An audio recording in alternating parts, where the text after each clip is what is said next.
This lawnmower needs a new coil because as it starts running, it's cold, it works fine, but then as it warms up, it stops working, it shuts off, and that's very typical of the coil.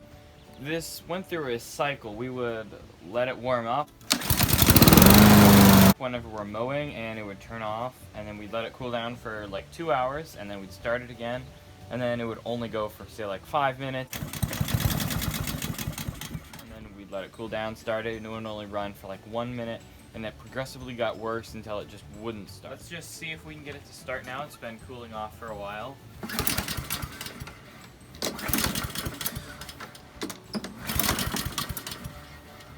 Now before you do any work on the lawnmower, you always take off the boot on the spark plug to make sure it won't start. Now we'll start by taking off the top plate. Now we can remove this. Now we'll remove this top and the fuel tank here. We'll just set this to the side, and you can see there's our coil. These bolts here aren't like your normal bolt. They don't have quite as sharp angles. It's not like you can get your typical wrench on it. It's interesting.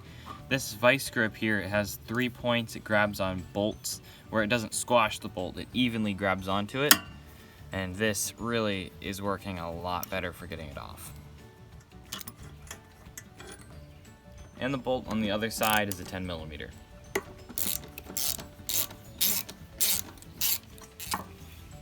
Now we need to get this kill wire off here. And with this removed, we have our old coil.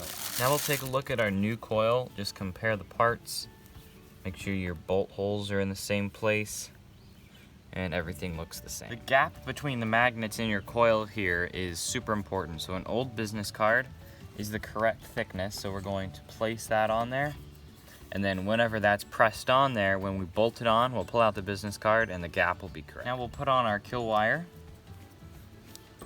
Now we'll go ahead and put in our bolts. Now we'll put in our 10mm, and this is an 11/32, and that fits right on here. And we want to tighten this up just snug while we're pressing towards that business card so we get the correct gap. I can feel the 11/16 wanting to slip, so I'm gonna tighten this with the vice grips. And we'll snug up the 10mm. Now we'll go ahead and remove the business card. Now we'll put the top on. And now that top plate. And now we'll snug up the top. And last, we're gonna put the spark plug wire on. Let's go ahead and give it a crank.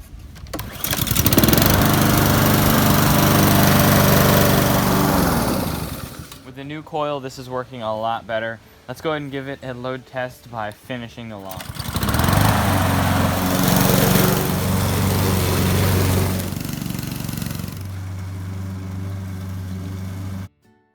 And that new coil worked like a champ.